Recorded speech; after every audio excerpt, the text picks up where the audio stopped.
In this video, I'm going to show you how to place the wiper blades on this Mazda 6. The driver's side takes a 24-inch blade, whereas the passenger side takes an 18-inch blade, so make sure you have the right size. Let's get started. Lift up your wiper arm with the wiper blade, hold it. In my case, I have to flip up this little cap. Whatever wiper blade you have, you may not have to do this. Once I flip it up, I'm able to pull the wiper down.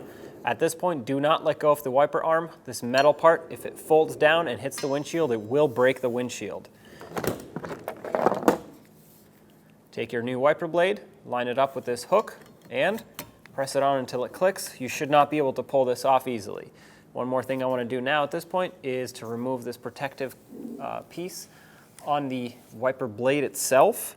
Lower your wiper arm and do the same to the other side. When only the best will do, demand TRQ. The only company that lets you view before you do. TRQ is committed to offering the highest quality aftermarket auto parts that are engineered for peace of mind. Thanks for using and viewing with TRQ.